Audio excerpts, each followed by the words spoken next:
government going to do about that? And then 4,000 extra bully owners apply for exemption from ban. The UK's chief veterinary officer says there could still be many unregistered dogs out there. And Ben Wallace warns Israel over killing rage in Gaza. It's one of the stories making the round. And Alex Barty wanted return to normal life since French host. And the Garaway's husband in very serious condition. I wish her all the best, and we know that the husband he had those serious COVID or whatever that was, but we hope that things turn around for him. And DUP rules out pre-Christmas storm deal. The party is blocking power sharing in Northern Ireland in protest against post-Brexit trade rules. When they were there, they were being given money, and the rules were not going their way. They were okay with it. But the moment they didn't have majority, now they said that, well, they were standing against the rules and the policies or the Brexit rules that have been negotiated. Now, see, that's how politicians are. Well. It's either us or there is no way. But whatever it is, lots more going to be coming away from here. Let's enjoy this tune. It's a cover version. I heard the bells of Christmas. Monumental. One of me seemed to back on long dancing country or coming. So one to come in with us to come on your vanity. Need your baba. Deal see a toto ye pussy. Fara, Luti, what people from Tojet to Balilori. Tijo Baba wa. Aráàlú tó rú òṣèjọba lé lórí, aráàlú dìde fúnra ẹ̀.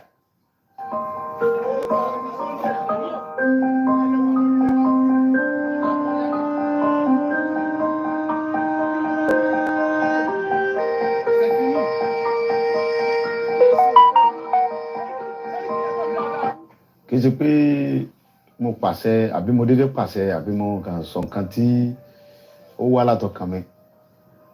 Nǹkan tó fa ọ̀rọ̀ yìí ni pé ẹ̀yin náà wò láti bí ijọ́ mélòó kan sìn bí ọ̀sẹ̀ bíi méjì sìn nípa ọ̀rọ̀ àwọn Fúlàní tó wà ní gbogbo Ìbàràpá. Ẹ wo dókítà wa Dr. Fatai PhD doctor ọmọ Yorùbá tó kàwé tó gboyè ó wá lọ sí lóyìnbó ní àìníye ọdún ó lọ ṣiṣẹ́ ó wá dé okòó dé ó wá lọ lu bàbá ẹ̀ ní gangan ó dá oko àgbàdo ẹ̀gẹ́ iṣu oríṣiríṣi nǹkan soya beans ó dẹ̀ gba ọmọ wa ní gangan bẹ́ẹ̀ náà sí bẹ̀rẹ̀ pẹ̀tẹ́ tó ń bá ṣiṣẹ́ Fúlàní wa jẹ oko ẹ̀ ó wá gbéra láti lọ bá àwọn Fúlàní yìí sọ̀rọ̀ láti lọ bá Sẹ́ríkì Fúlàní pé ẹ wá wo ohun tí àwọn ọmọ yín ṣe lórí oko mi kò yẹ kó rí báyìí lórí ilẹ̀ bàbá mi. Wọ́n dẹ̀ dé lókun bẹ̀ náà wọ́n dẹ̀ sàpà àìmọye èèyàn bẹ́ẹ̀ tá a lè múrúkọ wọn làwọn Fúlàní yìí bẹ́ lórí tí wọ́n pa wọ́n jí àwọn kan gbé ẹni tó bá gbowó tó kéré lọ́wọ́ rẹ̀ wọ́n gba 7 million wọ́n gba 10 million wọ́n gba 11 million lórí ilẹ̀ bàbá wa. Ọ̀rọ̀ yẹn dùn mí ó bà mí lọ́kàn jẹ́ gan pé tá a bá torí pé tó Ọlọ́run gbà fáwa àwa ará àwọn ọmọ tí tẹ̀lé wa tó ń ṣààbò fún wa àwọn tí ọ̀lẹ́ni tí ó tẹ̀lé wọn kọ́ ìdí nìyí tó mú mi lọ síbẹ̀ yẹn. Ìgbà tí mo dẹ̀ débẹ̀ ohun tí mo lọ fún ni pé láti lọ bá pé ṣé gbogbo tí ń ṣẹlẹ̀ yìí lórí ilẹ̀ wa sọ da ẹ ti ń gbé pẹ̀lú wa adẹ̀fàyè gbà yín àbáyín jà àṣẹ nǹkan jàmbá fún yín. Ọ̀rọ̀ ni mò ń bá Sẹ́ríkì sọ̀rọ̀ làwọn ọmọ rẹ̀ yí ọ̀bọ̀n sí mi. Mo gba ìbọn yẹn lọ́wọ́ ìkan yọ àké àgbà ìkejì tún yọ ìbọn mi ìyẹn ti ẹ̀yìn ẹni bá wọnú fídíò yẹn tó bá fídíò wọn ó yin ìbọn yẹn sí mi kí n tó lọ́bọ̀ yẹn mọ́ lọ́wọ́. Ẹ bá gbọ́ fídíò pé ìbọn bẹ̀rẹ̀ sí dáhùn bẹ́ẹ̀ wọ́n yin ìbọn sí mi ń bẹ̀ kí n tó bájà wá ẹ̀yìn pípò yìí tí n bá bájà wá ẹ̀ ní dúró tẹ́ ẹ̀ bá ti wá lè wá àtúnṣe sí ọ̀rọ̀ jíjígbé àti pípa àwọn ẹ̀gbọ́n wa àtàwọn àǹtí wa àwọn bọ̀dá wa àtàwọn ìyá mi àtàwọn bàbá mi tẹ́ ìdí wọn lo oko mọ́ yé o. Ó fẹ́ tàkẹ́ forílẹ̀ bàbá wa lẹ̀ ọ̀rọ̀ tá ń fà yìí sọ̀rọ̀ ẹ̀sìn kí sọ̀rọ̀ ọjà àwọn kan gbé wọ́n fẹ́ pa àwọn mùsùlùmí kílọ̀kàn mi kan mùsùlùmí kílọ̀kàn mi kan kírísítẹ̀ kílọ̀kàn mi kan gbogbo tá ń fà yìí èmi ò nídìí kẹ́kẹ́ àlàáfíà Yorùbá ni mò ń wá mi ń fẹ́ kẹ́kẹ́ bẹ́ẹ̀ wọ́n dúnkòkò tọ́pọ̀ jù wọ́n dúnkòkò ntọ́lọ́hún táwọn tí ń dúnkòkò náà mọ̀ pé àwọn ń dúnkòkò mọ́ mi ṣùgbọ́n ohun tí èyí jẹ́ kí ẹ̀rù bà mí ni pé ó ń bẹ nínú bíbélì pé tíyẹn bá ń jà fún ẹ̀tọ́ ẹ̀ lórí nǹkan bàbá rẹ̀ tó bá kú síbẹ̀ kò sí nǹkan kan torí pé mo mọ̀ pé gbogbo nǹkan tó ń ṣe yẹn fúngbà díẹ̀ ni wọ́n ń dúnkòkò. Welcome back to the program Star Radio UK, your favorite African and Caribbean radio station in London. Bringing the time down to exactly 5 minutes past 11.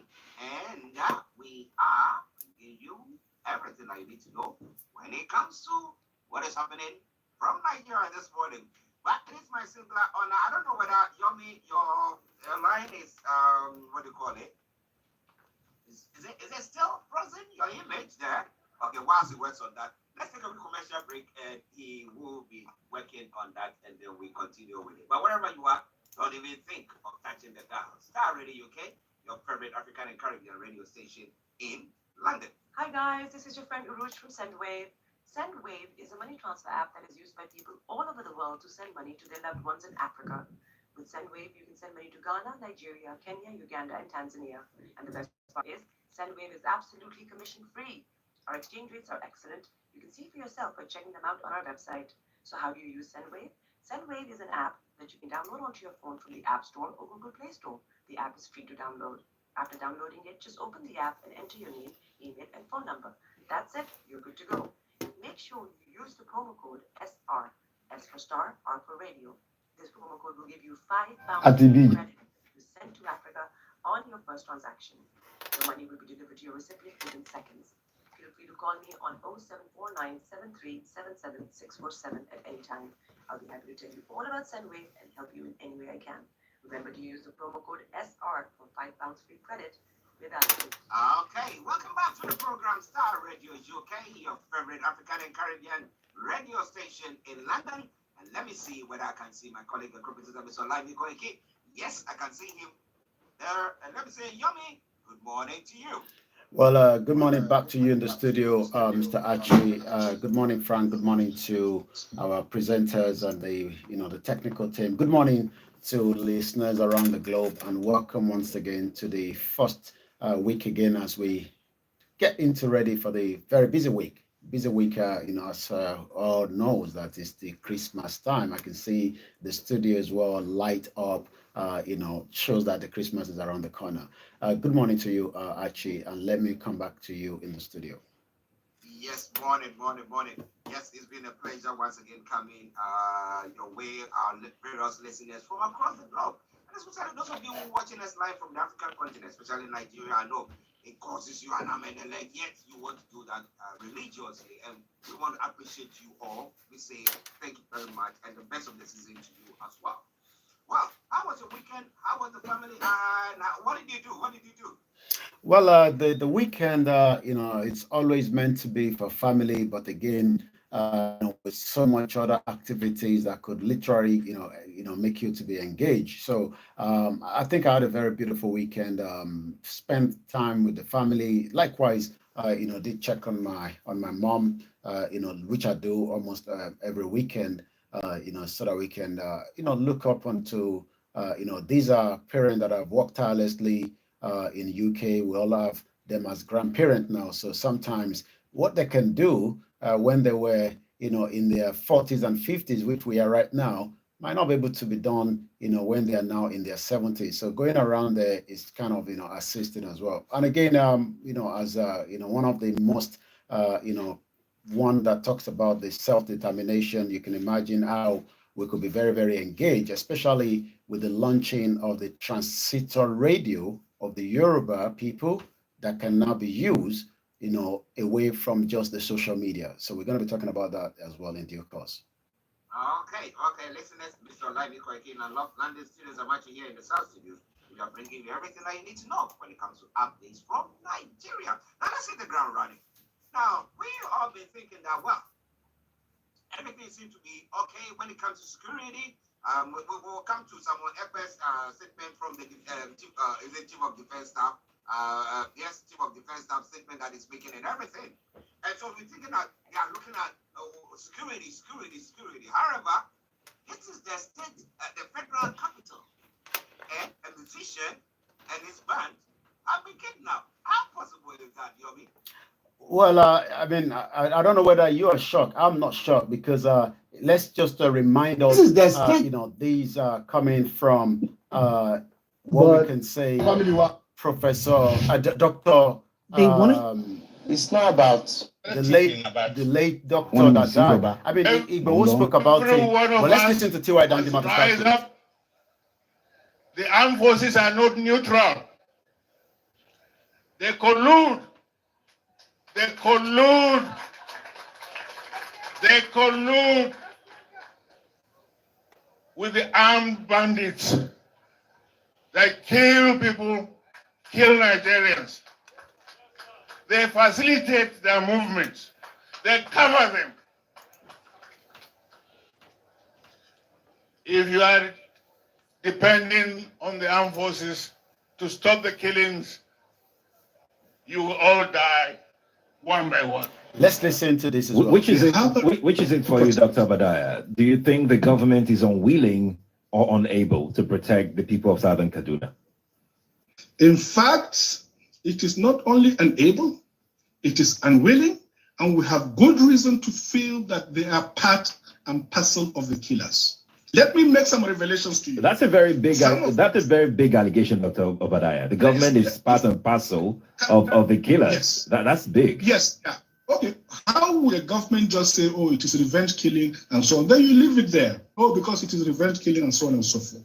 The body language of this administration, the body language of the state government shows clearly that they have a hand in the killings. No doubt about it. Because you see, General Abacha,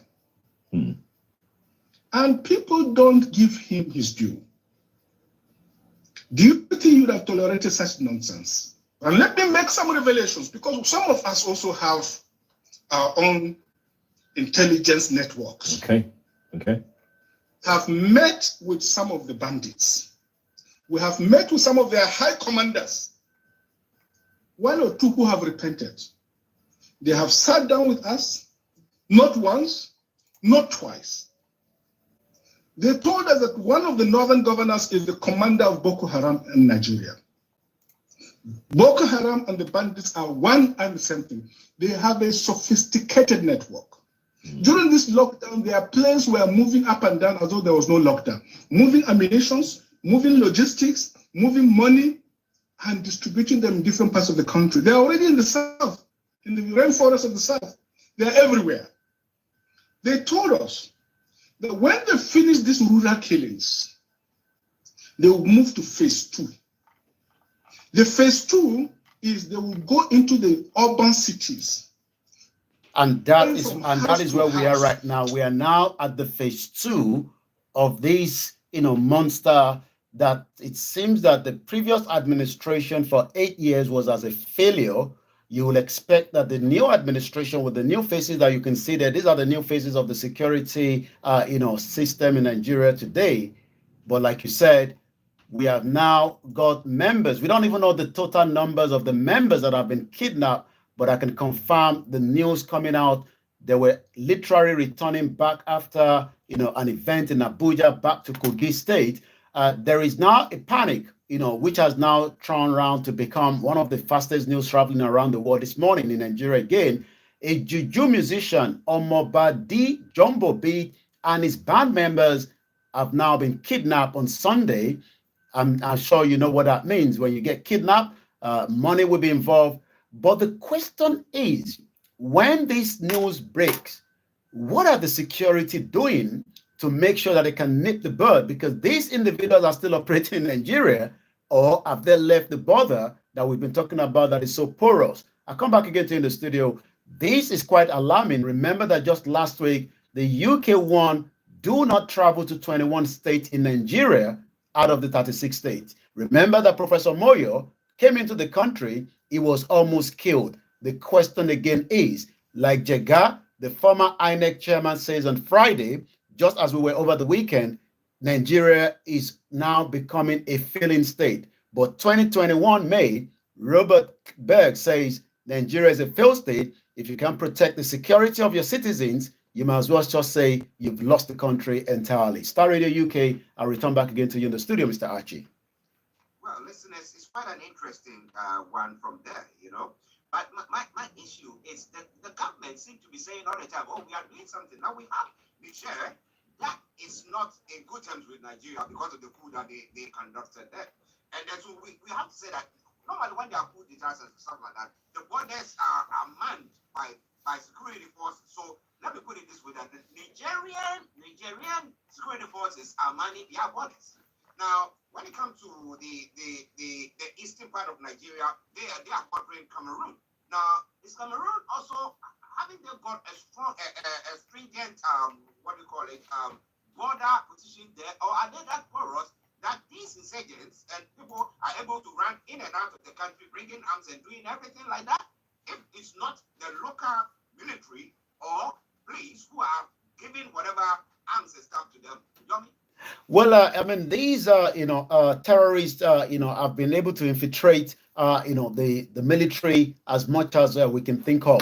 Remember that, some of them have been recruited as well, with so much evidence as well. We are talking about 1,600 thereabout has been, given pardon.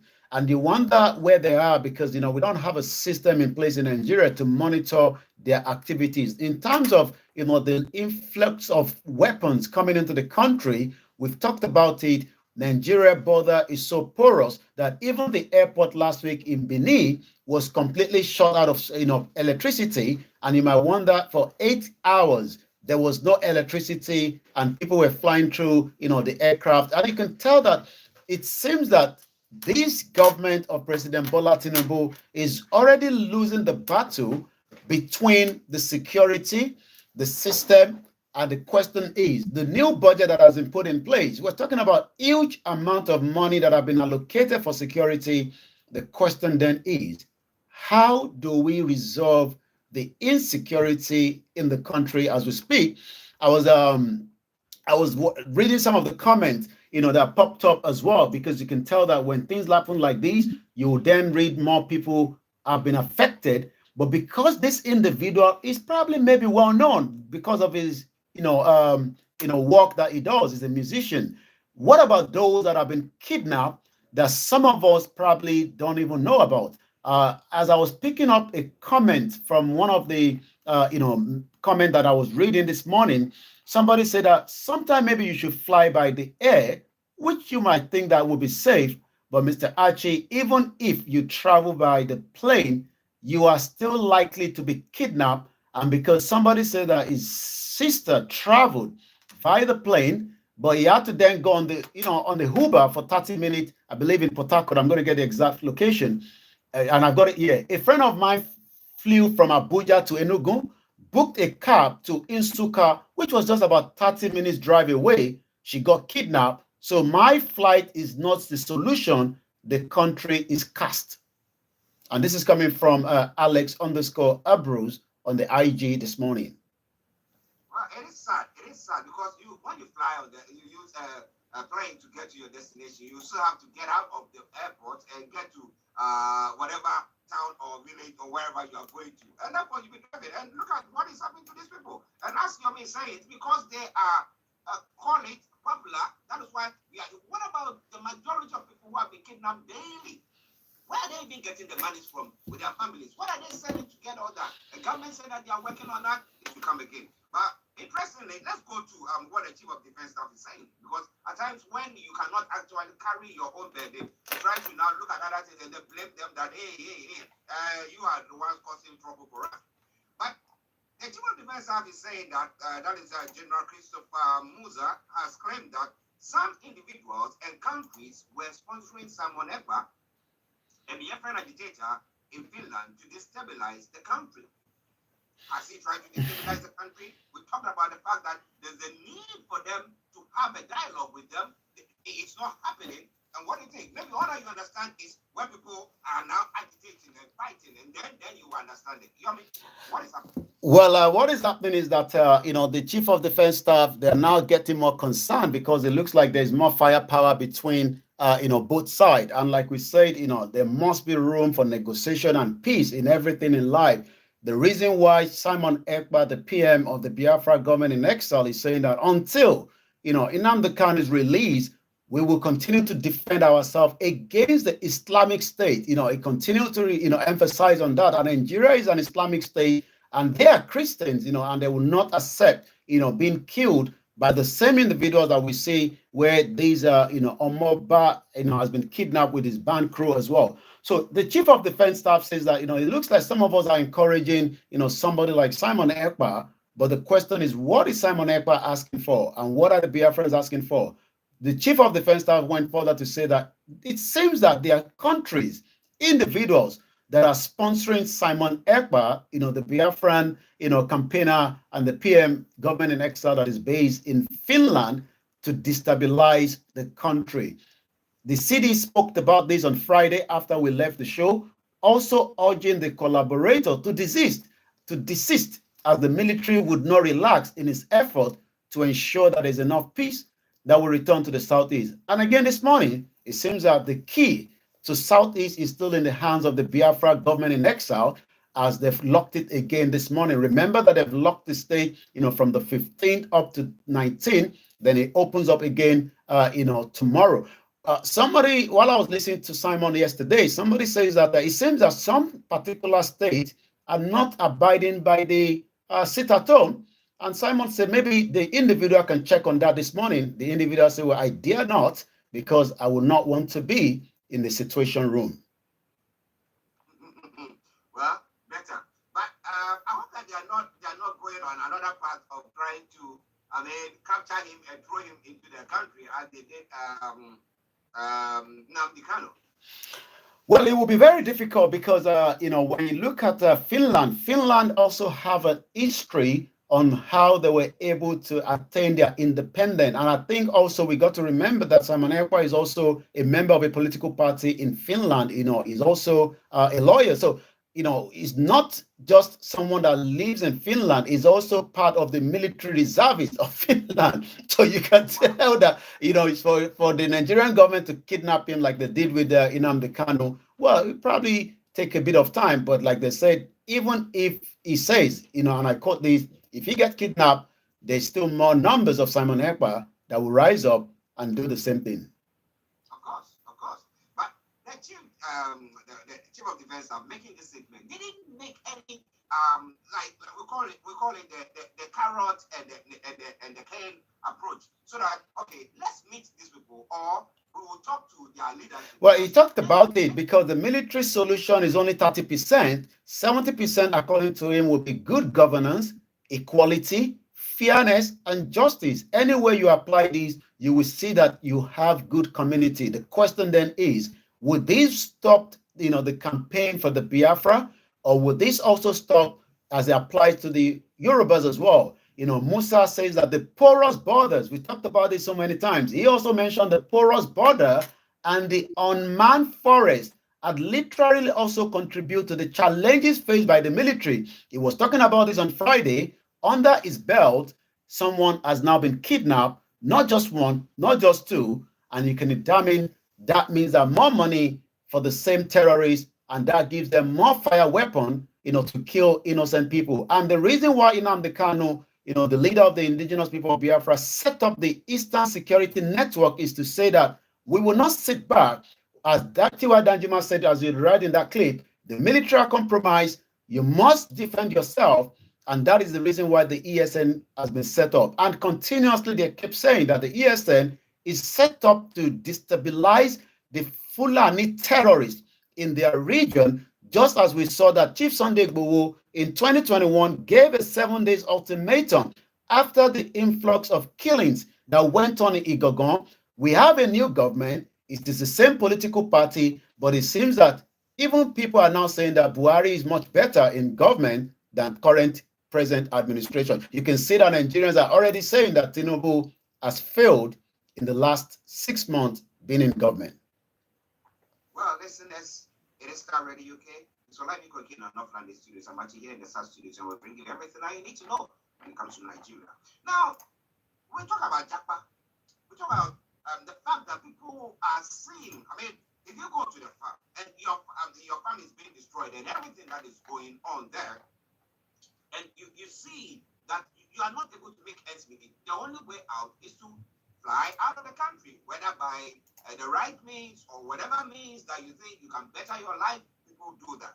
Now, there are two stories. Now, one with a picture in the background, that is Professor Uchegu, who is a nanoscience scientist at the University College of London, who the president is congratulating this month. But is the same president who his certificate for education was found wanting? Well, he managed to put it, and we were saying that was given a bad name for Nigeria. But as we know, I say it all the time, you go to the NHS, you go to most places, you see the Africans, especially the Nigerians, doing very, very well there. And this is a typical example of that. Before I make you say anything, let me say congratulations to her for her outstanding work that she's done. For at least we have somebody to say that look at her, she's done us proud. Well, you're quite right. We have the brains, but it's unfortunate that as much as we want to make sure that these brains are also helping, the world at large, but we also need them in Nigeria so that they can contribute, to the development and the progress, especially in the healthcare sector. And this morning, as the President Bola Tinubu is sending a congratulatory message, to Professor Uchegbu, a renowned for our innovative work in the nanoparticle drug delivery. She's currently the professor of pharmaceutical of nanoscience at the University College here in London. And like I said, we have them in many, as you mentioned as well. We all know that these individuals are working tirelessly to keep the NHS in America, in Cuba, in Brazil, in Canada. There are so many of them. But why are we talking about Professor this morning? She's a Nigerian-born professor of pharmaceutical nanoscience, a top-flight researcher. Ijeoma Uchegbu has been elected as the president of the Wilson College, one of the 31 colleges of the University of the Cambridge. Professor renowned for her work, like we talked about. But meanwhile, President Bola Tinubu says congratulatory message to her for this election, which some might say, at least it wasn't like the Nigerian one that was rigged, because many Nigerians are still very bitter that they left. I mean, the last election was rigged, but we know that here in UK, you don't rig the election. So in a statement that was issued by Ajuri Ngelale, celebrate the outstanding accomplishment, commended the professor for being an excellent ambassador for the country for a relentless effort to advance the frontiers of pharmaceutical science. Well, listeners, once again, we say congratulations to Professor Uchegbu for her renowned work in pharmaceutical nanoscience at the University College of London, UCL. Congratulations to her. Now let's come to the others who have tried to jump up but ended up not landing in the UK or Italy or Europe as they wanted to, and have lost their lives in this shipwreck that has taken place around the coast of Libya. Well, for every death, we feel very pained, regardless of whether this happened is as a motor accident. There's been 2 fatal accidents in Lagos this morning. I'll be talking about that as well. But it seems that just as, Professor Adebanji Akintoye has warned that many Nigerians, the Yorubas, the rest are trying to get to Europe, and sometimes their family members might not know that they've passed on.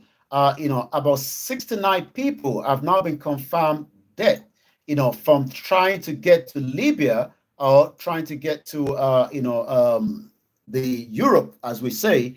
But unfortunately, they've been now counted as many of those that have been affected, this morning. So like I said, what can be done for Japa? I don't see Japa going down anytime soon. Many people will still try to Japa, even if you say that the road is bad. They will tell you that the current situation in the country is making that reason for them to want to Japa. And you can tell because let me link that to the another story. As we speak this morning, Nigeria inflation remained in double digit, 28.20% as of November. This is coming from the National Bureau of Statistics. It also says that the food inflation has gone to 32.8. Many are struggling to have the 3 square meal. And as we say, what is Bola Tinubu going to do quickly to stabilize the inflation? We know that inflation is around the world, but the Nigeria is getting a little bit, concerned. As we speak this morning, the dollar is just way over 1,000 to naira, while the pound sterling is now 1,510 naira as at yesterday to a pound. Well, it's quite an interesting one. Shamsuddin, let me say good morning to you. I hope you are doing very, very well and had a very good weekend. Let's start really looking. Mr. Live in North London studios, I'm actually here in the South studios. And as many of you on the various platforms watching us, we want to salute each and every one of you. And we say, thank you very much for your patronage. Now, let's talk about the inflation that has happened in Nigeria. Well, they said that it's gone up by 28.20% in November. How do you think that is impacting Nigerians as a whole? It's having a big toll. And I got to be honest with you, Mr. Archie. I mean, many of us have our loved ones back home. We're very, very concerned. As much as we are working hard outside the country, to supplement, a lot of their needs, even to the smallest things, people will call you. And, sometimes it becomes too much for many diasporans, that are outside the country. 28.20% is literally gone up from 27.33%. So almost 0.87% compared to October. Again, on the year-to-year basis, the headline inflation rate was 6.73% point higher compared. What is finally bringing this inflation? Nigeria is a consuming country. We consume almost everything, but we are yet to produce what we consume. That means there's pressure on the, on the forex. The former administration has literally, made use of our, oil, crude oil. It looks like we're not making money out of the crude oil as we speak right now. We've borrowed too much, and those have not been used judiciary for proper infrastructure.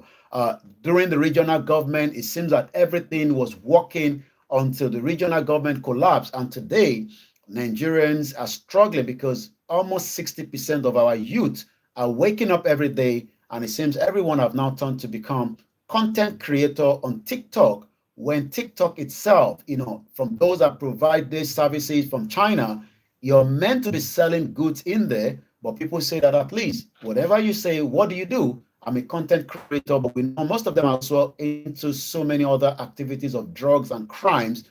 And sometimes you could see when the NDLA picks on them, but the pressure goes on and on. I was listening to some of our media colleagues that were broadcasting over the weekend, picking up on a few things that happened. We have the Adire Festival that took place in Abeokuta yesterday. Remember that we were in Abeokuta, I believe in 2019, just before the election. We interviewed this young Nigerian that was doing a lot of Adire, but there's no support. It seems that China is now taking over our own Adire when we should support these projects. And likewise, I saw another interview where a teacher gets 10,000 naira, and she said that is how much she can get with 4 children.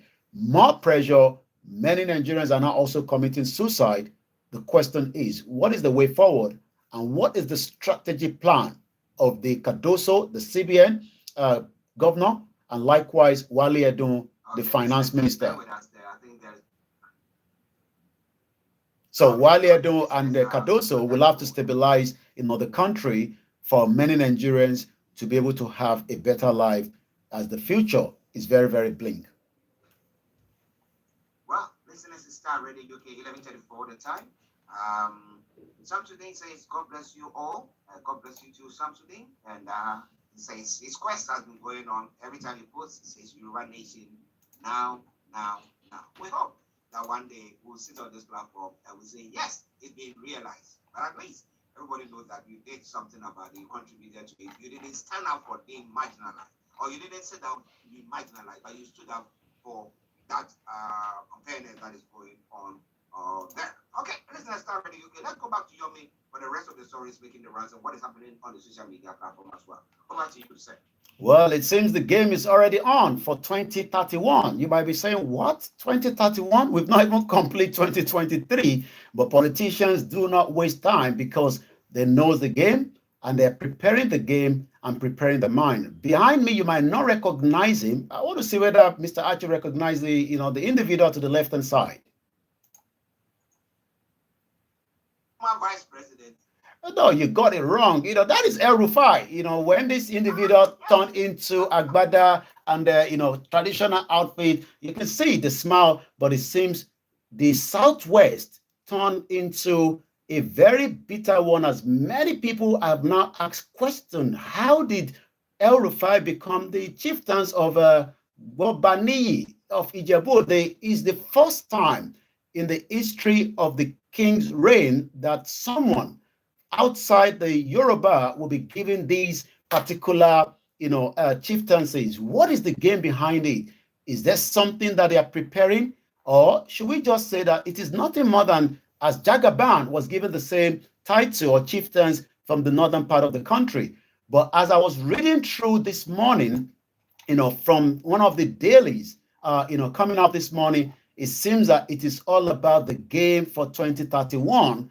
And El Rufai is already ahead of it. We will see how that is going to have impact. But one thing is, what took place over the weekend is a strategy. He also had a visit to the former president, Muhammadu Buhari. He visited Minna as well. Remember that he pulled out, because he doesn't want to go through the security screening, which he was not going to be given a clearance because of some of his activities during his presence as the former governor of Kaduna State. But it seems that the king in Yoruba land decided that it is worth giving El Rufai the Gobani of Yoruba land in the Ijebu Ode, as we say. So let's take you straight to some of the other news quickly. But El Rufai, where does he come from? He's from the northern part of the country. He's a Fulani as well. He's a Fulani man. Okay. Yeah. Interesting. That's my case. Go on. So we go straight to, like we continue to pray for the release, and hopefully the security will put a very quick one and get, these individuals that have now been kidnapped, and we hope, he can return back to his loved one as well. As many Nigerians continue to send money home, the Christmas is now countdown to get those food, the chicken, the rice, but also many are still telling us that they are struggling to get money out of the ATM and the bank. You're not allowed to get up to a certain amount of money from the bank this morning. And the question is that if I send money home, would I be able to release that money in time for the purpose of it as well? So let's take you through one or two more. Electricity subsidy gobs almost 376 billion naira, while the consumers pay 783 billion, even though it has not given much when it comes to 24 hours electricity. Well, it seems that you probably start seeing ministers resigning, in Nigeria. You might be asking, what minister has resigned and what is the reason behind that? Well, we see ministers here that doesn't agree with the PM, and they'll probably say, we've had enough, and they will pull out of the government while the next person would have to come in. Well, it seems that, one of the ministers, the labor minister, have decided to put his resignation to President Bola Tinubu, and that has been accepted. We're talking about the former now Minister of Labor and Employment, Simon Lalong, as says that he's now, Tinubu has now accepted the resignation of the former Minister of the Labor and Employment, Simon Lalong. The presidency have just confirmed that Lalong will now proceed to the National Assembly as a senator representing Plateau South Senatorial, a seat he won as a firm by an appeal court ruling date November 7. Lalong has resigned, but it was not at the FEC meeting itself. So you can tell that it is not that he's leaving government, he's just going back to sit in the Senate, where he will continue to represent Plateau South Senatorial. Interesting. So what is his reason? Is it that he's not functioning well in that ministry that he wants? Well, I think, he won the seat, as you can read, as we read from that, right now, he's actually, won that seat, and he probably prefer to be a senator than be a minister. Okay. Maybe being a senator is easy work than being a. You will not be cross-checked as a senator. You sit down there and the salary comes in. Well, let's go straight to the social media where many conversation goes on as usual. We were in the space yesterday. It was a very interesting one, and it was all about the way forward, especially with the campaign for the Yoruba Nation struggle that is currently being presented to many Yorubas this morning. But as we always say, it is still a movement, and sometimes it could take a lot of dialogue, a lot of conversation. Many Yorubas want it to happen today, but some are saying that maybe we should start from again here in Europe, get the ground going very well, strong, and then get pushed into the country. While some disagree with that, says also that maybe the leader should return back to Nigeria. A lot of people flagged on that, says that is not what taking the risk. We can't allow the leader of the movement. Some ask about where is Igboho right now. I spoke to him this morning, because I gave him a bit of security update, especially what is happening. And from what we spoke this morning, he also went to say that the insecurity is becoming quite alarming. The question then is, how do we get message? Many people believe that there still need to be much more education around this movement, because without proper reasons why the Yoruba should exit Nigeria, the politicians will play the mind game on our people, the Yorubas, and they will allow them to go back. What you're watching behind you right now, Mr. Archie, has now been around to be able to be sold in Nigeria for those that will be able to listen directly from the radio. It's called the Yoruba Nation Radio.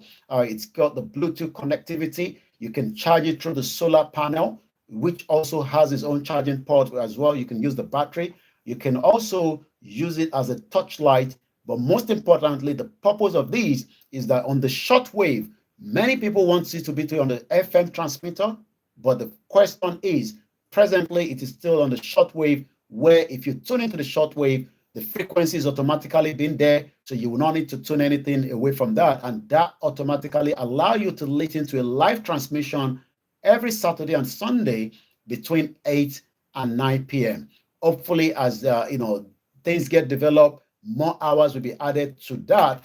But many Yoruba people are so excited that finally, after 2 years of the project, just like any other project, there might be hiccup. People have been accused of stealing the money for this project. But eventually, those that have now worked on that project have now said that that project must not fail. And that's, we say thank you so much to all those that have worked, very hard. Let's now look at what is trending. Buhari is trending again. It seems that he has left the government, but he was celebrating his birthday, over the weekend. And it seems that many from the presidency, is giving the accolade. Remember that Garba Shehu is still talking again, while Buhari was trying to say that, I'm 81 years old.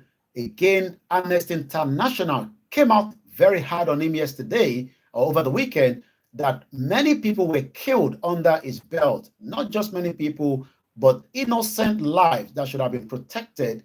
The question then is, at what point should we ask the government to interrogate inquiries to what led to the death of many innocent lives under the belt? I'm not sure this is going to happen under this administration, but like I said, Amnesty International have now said that Buhari's government was not just the worst government. It's not even the one that, not just the one that bankrupted the country, as even the present administration is saying, but it also created more, problems when it comes to the killings. So let's take a look at it. Buhari 81st birthday. Amnesty International remind Nigerians that over 4,200 were unjustly killed by the military under former President Muhammadu Buhari.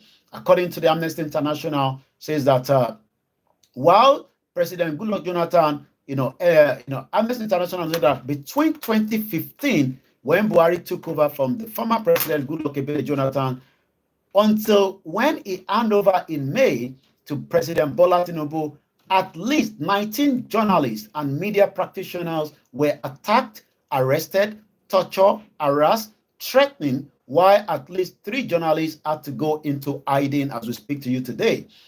Many also have to travel out of the country, but the question again is, how do we have a system that will cross-check?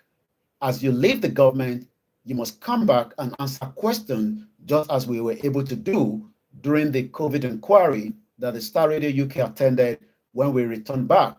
The former PM, Boris Johnson, to tell us what took place and why most of his WhatsApp was not available. It seems that Buhari is just enjoying his stay in Daura.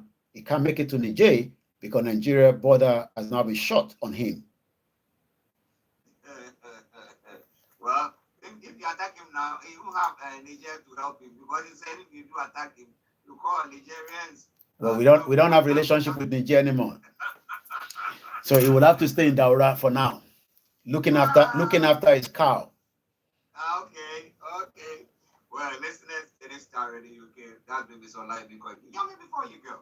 Well, this is what we do on the Starr in the UK. Give you all the news update between 11 to 11:45. And I'll leave you good again in the hands of Archie. I will take you through the rest of the program this morning. If you're interested, in whatever we are discussing this morning, and if you have any more reasons to join the conversation, you can email the Star Radio UK team. But most importantly, remember to share and let somebody know so that you can join us again tomorrow when I say, may Nigeria not happen to you or anyone else. Okay, listeners, that has been Mr. Naomi Koiki for you. I'm bringing you all that you need to know when it comes to Nigeria. But don't you worry, tomorrow, God willing, he's going to be back, and anything that is making the headlines there, I'm going to bring it your way. Yummy, thank you. Have a lovely day, and we'll catch up later.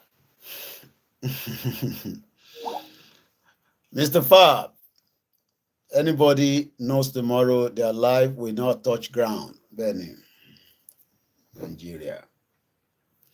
I'm going to get breakfast. Bye. Moki.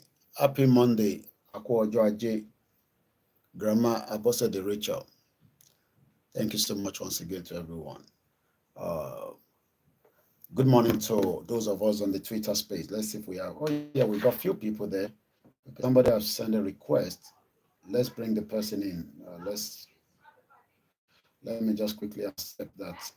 So just to let them speak briefly. Good morning. Go ahead, United States. Is it United States? Let's hear from you. Hello? All right. Sims is not there. Probably is going to work. All right. I'll leave that for now. Well, you wake up and you ask questions. What is the way out for Nigerians? Mokiani Diroko, good morning. Every time the man remix a link for stop disturbing me. Tobal also page you keep asking the same link every now and then. By now, you go to my follow, so you get the notification. Tobal also page. We post it every now and then. So good morning once again to all our people, everyone that have joined us. You will see that we've done one program this morning where I was focused on that brother that has now been kidnapped, the juju artist. I hope he can play juju for them so that they can release him, from the Mokin, Mr. Bashir. Eshegoni, thanks for joining us. Mr. Joseph, NW, Biafra, Best Friends, Obiora, and as many people that have joined us. Mr. Monday, Abiodun, good morning as well. And those of you on the TikTok, Tokyo 778, Silver Badmos, inflation is not just a problem in Nigeria. As we deal with inflation, we're dealing with the terrorists. Many Nigerians do not want to accept that we're dealing with terrorist government because they think that it's Bola Tinubu that is there, and on that way, we should not say the way it is. It's a terrorist government. So it doesn't matter whether or not Tinubu did there or not. It's a terrorist government, and we have to do whatever needs to be done, to pull it down. Whether we're going to do it peacefully, whether we're going to do it, anyhow, it's got to go down. If Nigeria doesn't go down, it will eventually take every one of us down. And me, I don't want to make Nigeria take down. So, I don't want to make Nigeria take me down. So I'd rather take Nigeria down than make Nigeria take me down. Because the moment Nigeria take you down, you're dead. Go and ask those that Nigeria have taken down. You know, it takes you down, and it drags you down with him. And that is the reason why I'm doing what I'm doing right now. You know, doesn't matter what some of you say. I mean, we're used to that now. A lot of you say different things than us, but at least it's better that we say the way it is so that we can save lives. You know, the reason why everybody that wants freedom is because we want to save life now. We want to save lives, but some of you don't even want to save your own lives. I feel save life, but a lot of you don't want to save your lives. So that is where the problem is. So, you know, that is where the problem is. So how do we solve the problem? You know, Benny, Yoruba Nation is the answer, but our politicians, I've called you earlier, United. If you're still there, you can unmute. If otherwise, maybe you've gone out of the broadcast. I don't know. You know, okay, yeah, go ahead. I can hear you now. I'm going to mute my mic. Yeah, KOIKIMEDIA, good morning. You're welcome, sir. Good morning. Sorry, I won't be able to speak. Okay, that's fine. That's fine. No problem. I thought you requested. That's why I thought, you know, that's fine. We'll let you just listen. That's fine. No problem. So thank you so much for listening, and we appreciate most of you. I mean, you know, let's talk about this monster. I mean, the Biafra believe Buhari is dead. I just say dead or alive, regardless whether he's alive, he's dead. What Nigerians are expecting is that Amnesty International official says Nigeria has just happened to them. They won't listen until it happened to them. Well, we don't want it to happen to them. That's why we're doing this back to back. You know, they think it's easy. You know, sitting 3 hours. You guys listen as well. What do Nigerians want? You just want Amnesty to be writing reports. Look, all these organizations, they are good at that. They are making money as well. Oh, I didn't do this very well. I think I look good in mine. If you like this outfit, you can check out Omitaf Culture on the Instagram, and you can reach out to them, and they can make one for you. I have it. I'm going to tell you what the rest of the color. I have 3 different colors. So, and they're not cheap. I mean, they're not expensive. You know, they're not expensive. Only 13 your Larry. Sure. So at least, you know, it's good. Anyway, what do Nigerians really want? You're expecting United Nations to come and help us. You're expecting ECOWAS. You're expecting, I mean, some of us are waiting for European Union. European Union are 27 member states. And those 27 member states, some of them are not even Alafia Mowal. Some of them, they're not even up to some of our states. If you put the system in place. So I don't know why some of us are thinking that EU countries, that they get their own problem. They have their own problem that they are dealing with. So why should we wait for European countries to come and help us? Why should we wait for them? So I'm asking again this morning, Nigerians, what do you want? You know, you want a good governance. You don't want nepotism. All this will still be happening in Nigeria because we are not one. Shout out to you, Ogumala Biodun. Oh, you couldn't hear Archie. Mabinu, yeah, I should have put the speaker up. I forgot. Mabinu. You know, yesterday we were running things from Abeokuta. So the speaker was up throughout. I forgot to turn it up. And I didn't even say it until now. Sorry so much about that. So, but throughout the program. I'm so sorry. I'm just saying your message now. But that's fine. At least you can hear me. That's the problem when you're doing your own thing, your own, you know. It's not easy. When you go to, I was at the BBC before. You know, you see all the people where they work for them. BBC have this on the ground studio. Massive. You know, there's a Yoruba brother that works there. I remember when Segun Showumi came in, I went there with them. When Showore was in London during the campaign for election, I was there at the BBC as well. Very, very big place. But now we fund them. So, you know, But Yoruba people now, you want your BBC Yoruba to come and tell you that Nigeria will dissolve. They're not going to tell you that. Don't expect BBC Yoruba to talk about the dissolution of Nigeria. Why do we actually even want Nigeria to be dissolved? That is a question that many people are challenging us. They believe that we are one and we should remain one. So yesterday, one of our listeners, I love that on the Twitter space, says that we must explain to our people about colony. Let's just Google it and say the British colony. What does it mean? And what has been the impact, on our lives? The British colony, let's say in Africa. I mean, this is the map. I mean, forget about this map. They've changed a lot of things in the borders.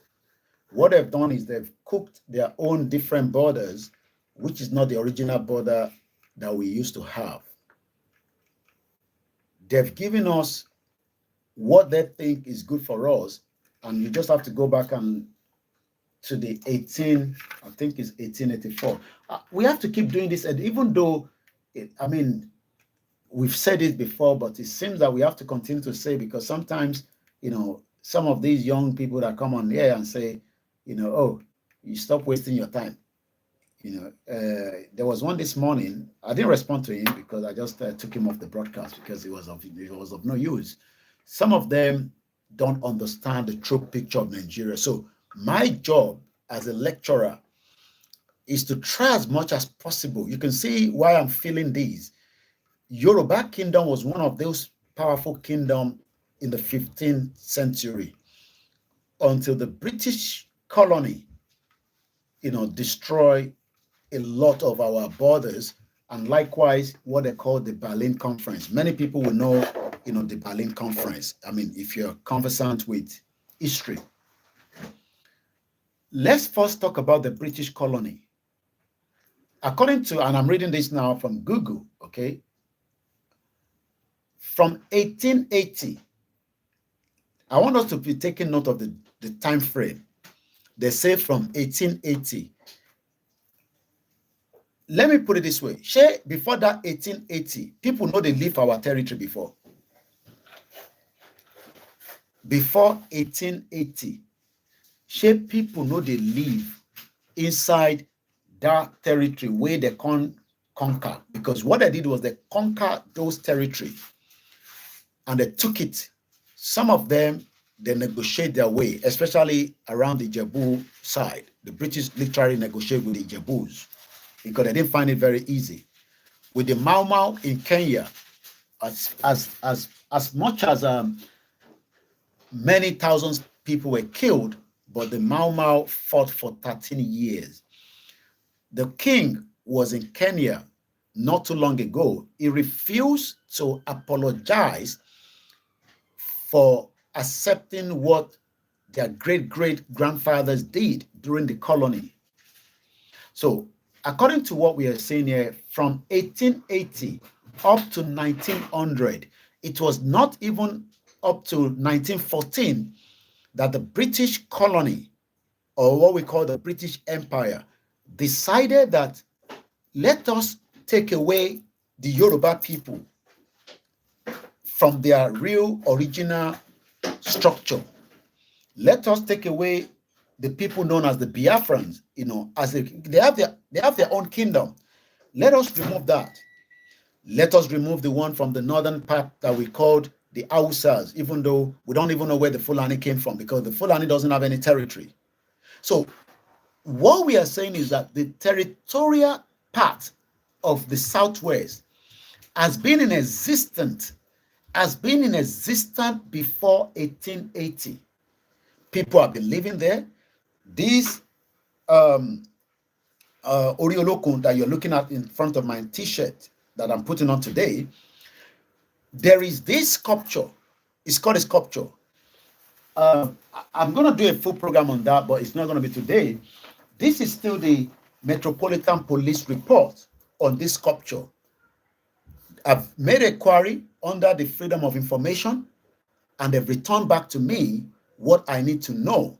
Why are they keeping this sculpture? This sculpture alone that you guys are watching in front of apart from those on the the MixLR and the Twitter space, because I can't see it. This particular sculpture, which Tankpeni Ori Olokun, this was designed by our great-great-great-grandparents before the colonial time. Is more than 1,000 years old. But do you know that one of those sculptures today is being held by the police in UK because somebody bought it from Belgium for as little as less than 200 euro. So many Yoruba people must start to listen to what we are saying. Forget about it. All these politicians, they know exactly my kind of discussion, but the grassroots, the main cocoa grassroots,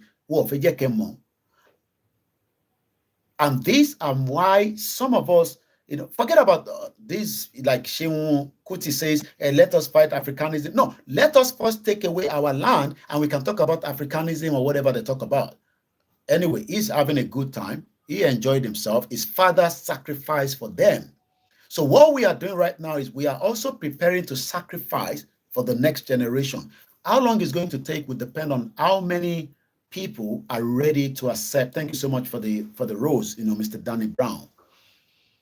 It will depend on how many people literally want us to pull out of what is known as Nigeria. The more Nigeria remains as an entity block, the more you are making politicians to become richer, and you will not be able to control them. You can't control politicians because they have so much money. In this country, in UK, politicians do not have power. It is me, where they beg. Election is coming up 2025 in UK. Within this next year now, there will be campaign. Why do you think that the Tory party is trying to stop the boat? We don't want people coming into this country through illegal means. And if you come in, we will send you to Rwanda, even though I do not agree with that. Because people that are fleeing for whatever reason should not be sent to Rwanda. I don't trust Rwanda government. It's just the same as Africa. But the question is, the same politicians in Nigeria that you think that you can pull out from making good road, infrastructure, services, welfare, medical. The same politicians are running out of Nigeria for medical. Akeredolu is not in Nigeria right now. He's receiving treatment with the German special equipment because he doesn't want to die. But it doesn't matter if it is another Yoruba man that is in Ondo State, as long as he dies and Akeredolu survives. What makes Akeredolu special against this average Yoruba man in Ondo State? Why did Akeredolu not fix the problem in Ondo State so that we can have good hospital? I mean, imagine Rishi Sunak. Let me tell you Rishi Sunak, where he was born. Let me type Rishi Sunak.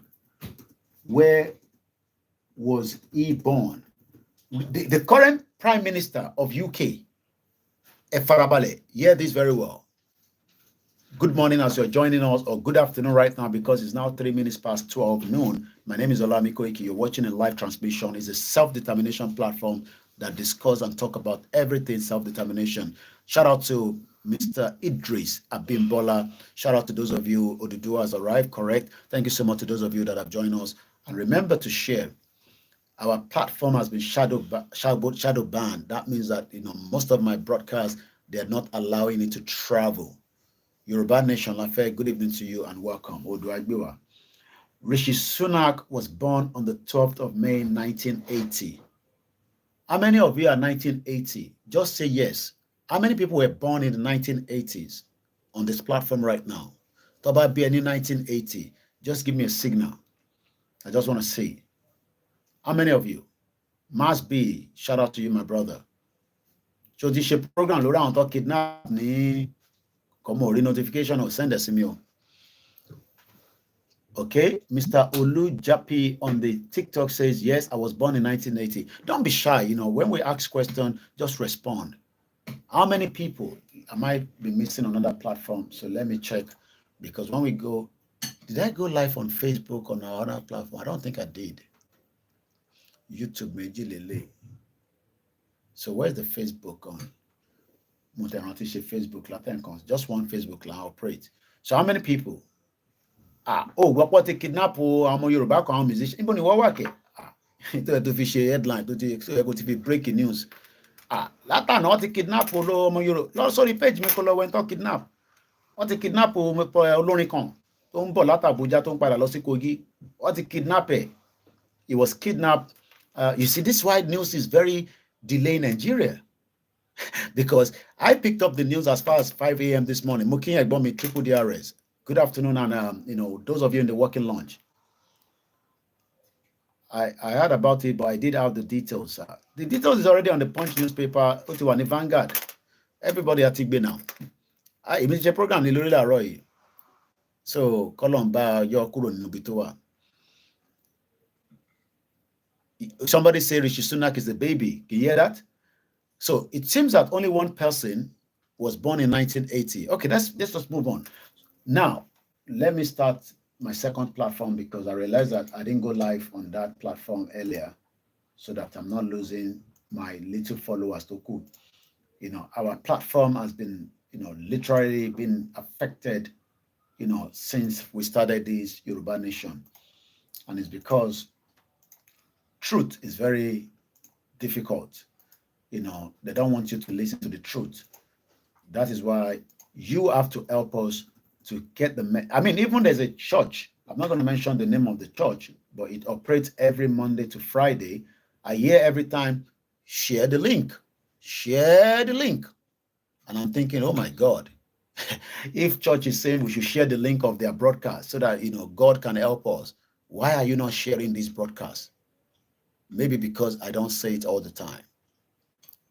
I'm sure some of you know the name of the church I'm talking about. Every Monday to Friday, say share the link.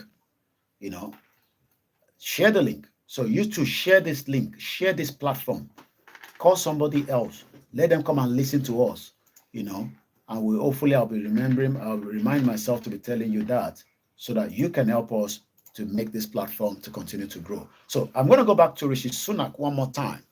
Rishi Sunak was born in 1980. Ọmọ kékeré gbà ni.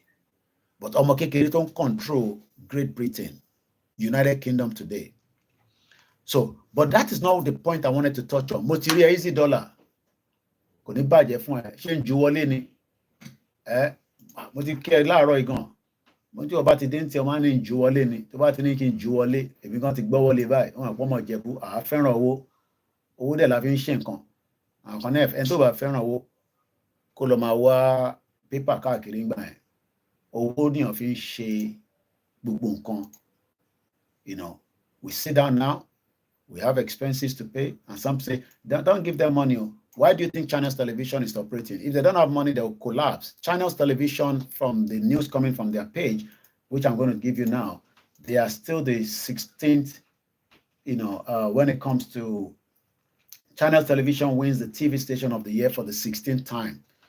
Do you know how much they're using to operate China's television? People come here and say that we need money. So support us all the time. It is important. It helps us. It helps you. And we can do much as well. So if you have, it's voluntary. If you don't have, it's a different thing. But if you do have it, don't hesitate to support the platform. Even if you have to do it continuously, some of you are doing it monthly, some of you are doing it once and one-off. But whatever you do, we love you, we appreciate you, you know, for that purpose. So I want to go back again to Rishi Sunak. Rishi Sunak was born in 1980. May. Thank you, Mr. Danny, for the rose. Thank you so much. We love you. We appreciate you, sir. You know, let's go back to Rishi Sunak. But that is not where I'm going.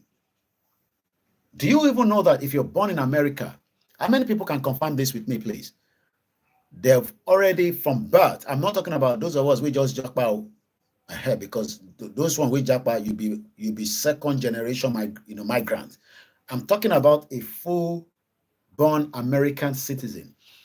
I've been confirmed and told that your fingerprint is not just what they take your leg fingerprint. How many people can confirm that with me? Because my brother told me that that is what happened in America.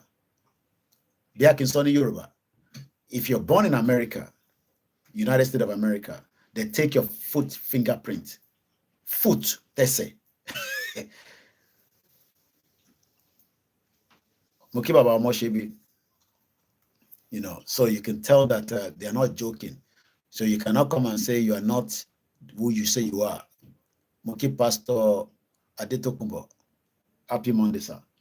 So let's come back to the conversation. Why do you think that Rishi Sunak, which his parent as at that time came from East Africa, but he was born Hindu parent of Indian Punjabi descent? Rishi Sunak was born in Southampton General Hospital. Today, thank you so much, Miss B, for the diamond as well. We love you. We appreciate everyone. And we say thank you so much for those of you that are our great contributors. If you want to give stickers as well, you can go on our backup channel where you'll be able to do so. I mean, and when people say, oh, you're doing Yoruba Nation because of monetization, you might as well say to Channels Television that they should remove their monetization from the, their YouTube channel. Because I don't know why people always link, because some of us are doing Yoruba Nation. Say, I want Yoruba Nation because of monetization. What do you mean by that? Tell Channels Television to remove their own now. Do you know how much Channels is making on their monetization? Even though they are making money from the politicians and all that. So please, let us, get the fact out. So let's go back to the British colony. From 1800 to 1900, Britain gained control over or occupied what is now known as Egypt, Sudan, Kenya, Uganda, South Africa, Gambia, Sierra Leone, northwestern Somalia, Zimbabwe, Zambia, Botswana, Nigeria, Ghana, and Malawi. Let's break it down. Bear with us, sometimes when I kick in some bit of Yoruba in this broadcast is because I want my people to get the message right. In Tonjeko Yewanikwe, láàrin 1880 títí di 1900, mo rí ẹ̀mbẹ̀ easy, ó ti jù sínú bẹ̀, kò ní bàjẹ́ fún ẹ. Thanks so much, my brother. Ẹ̀gbọ́n mi dáadáa. Britain gained control, but they've not told us how they gained the control. Which way? How? Was it through violence? Was it that they went to the people and say, I beg, we go take your territory and we go use them for a certain period. And when we finish using them, we will give it back to you. But if they've even done what they've done, because some of you will cry when you go to the Slave Museum. I've had the privilege to visit it in Liverpool. Not Liverpool in the one where they London, no, Liverpool outside London. You will cry if you visit the Slave Museum. I was not allowed to record, but you can take still picture. You will cry if you see some of the videos that they are playing inside there, how these people change our life. And that life is what we are trying to uphold and turn around. And some Nigerians are saying, no, we are Nigerians. How can you be Nigeria more than Yoruba? You should be a Yoruba person. You should be an Hausa person. You should, thank you so much, Amakulex. You should be a Biafran. Even Fulani was never part of us because they never had a territory. What they are doing now is they are trying to gain a territorial ground known as the southwest part of Nigeria, which is Yoruba land, and also the east part of Nigeria. People in the north have lost their territory. Today, half of the governors, not all of them, they are all Fulanese. They've installed every part of the north where they control the resources. So even the average Hausa man have lost it now. They don't. I mean, you will not even differentiate who is an Hausa anymore, because what we are witnessing right now in the northern part of Nigeria today are the Fulanese that have taken control of that region. If I don't know anyone off head, I know, and I had Ganjude, the now APC chairman, said, and I quote, that he is a Fulani man. El Rufai is a Fulani man. So the question is, what was the game plan? Why did Britain decided that after they've gained control of this territory, let's count it again. Britain controlled Egypt. Britain controlled Sudan. Go and look at Sudan today, even though they now have South Sudan and the other one. Britain controlled Kenya. Britain controlled Uganda. Please, sir, which state is Fulani land in Nigeria? They don't have a state. That's it, Ms. Denny Brown. Fulani don't have it. They don't have, no, not even a, well, they don't even have a land, talk about state. But what they've done now, craftily, they've been able to start taking land. You know, it's like me now, I live in this country.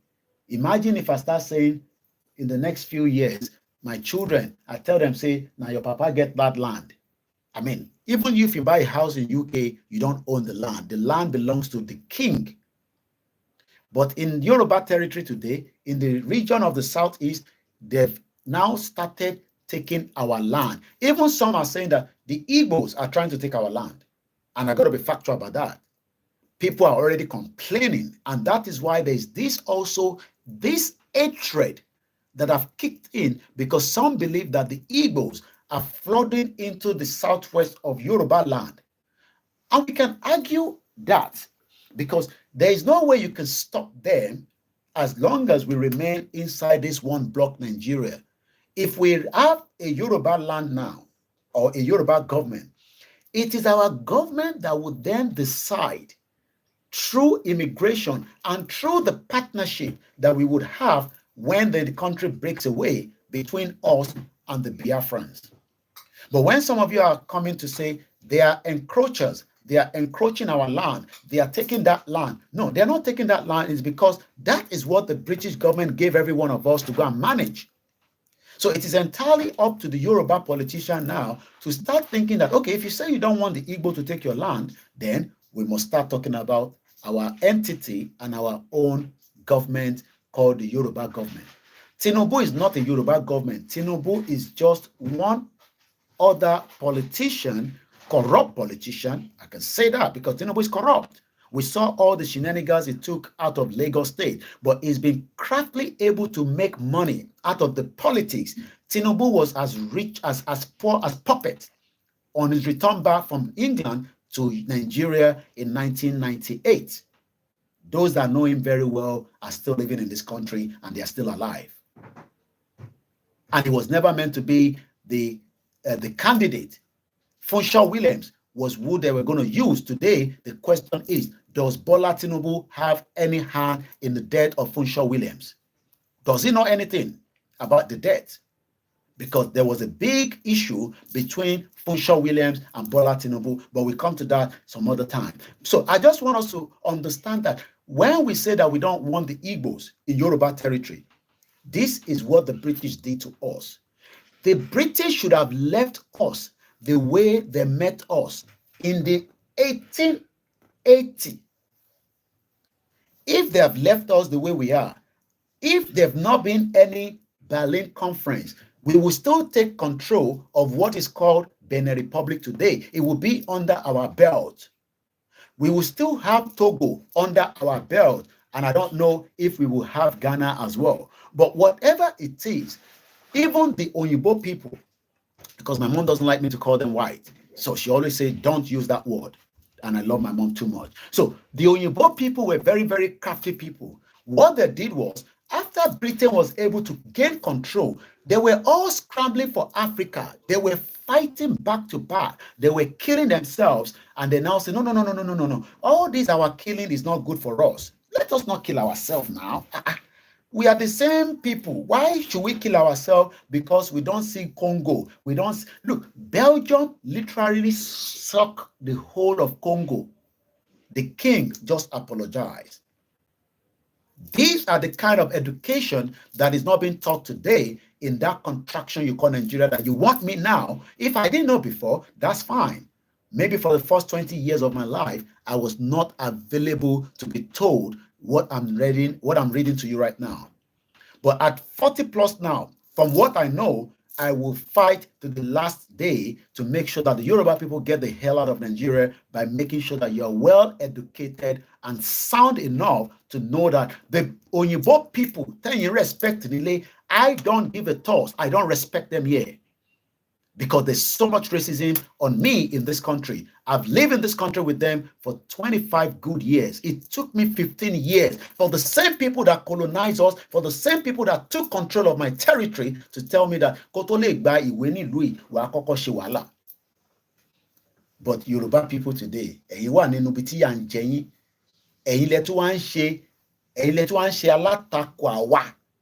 because you want to protect the interests of Nigeria. Definitely there's something wrong with your medulla oblongata. Because if nothing is wrong with your medulla oblongata, this is a police report from the London Metropolitan Police. I've shown you,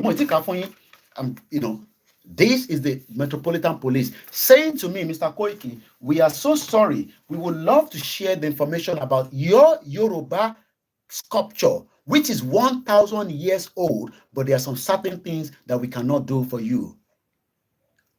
This was given to me under freedom of information. So, Iwoto Wanile, Tambasoro, I wonder what you are thinking. I hope everything is working as we plan. For a few minutes, please. I'll call back in a minute. My party program, anyone. But if anything, you can just send a message through the email. Email ni come because both phones broadcast. So you can just send an email quickly and give me an update on that. So, kí ni mo ń try láti fàyọ níbẹ̀? Ẹ̀yin Yorùbá lẹ wá ń ṣe alátakò èmi tèmi ti gbé pẹ̀lú àwọn òyìnbó yìí. Èmi àti wọn jọ ń gbé ni tó bá wọ toilet pẹ̀lú òyìnbó wà á sá jáde níbẹ̀ because wọ́n jẹjẹkújẹ ju bó ṣe dá lọ. But because ẹ̀yin rí wọn as angel, I'm sorry, they are not angel.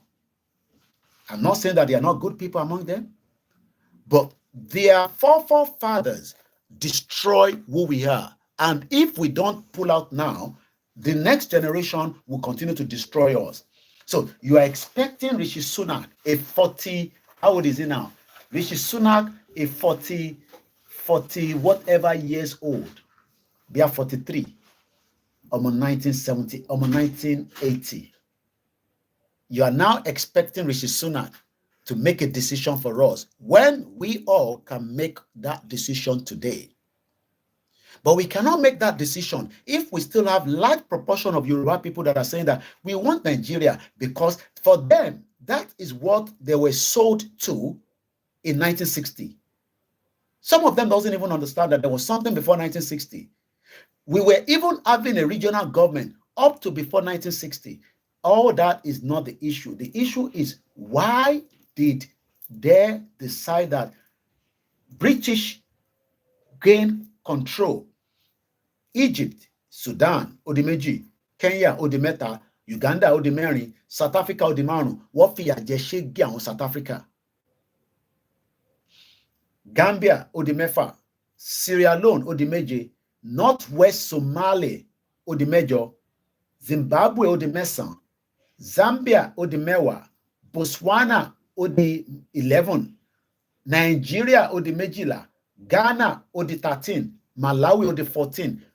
This was how powerful Britain Empire was, that they were able to hold on to 14, I mean, you can imagine they were able to hold on to 14 territorial ground, but they were not able to hold on to it if we do not have our own king and some of our people that compromised as at that era. And that is the same problem we are facing today. The same opportunity to found Babanlawa Nijono long. Somebody says, Mr. Egbomola Tunja officer in the Botswana is one of the best countries in Africa. Thank you so much for that update. Odua has arrived, say Yoruba rule to the birth of Congo. So today now, because Oyibo people don't they wear suit, you go and listen to Femi Falana. You think Femi Falana doesn't know what I'm talking about? These ones are enjoying part of Nigeria. They are looking for case of Mohbad, case of this. Hey, I'm a freedom activist.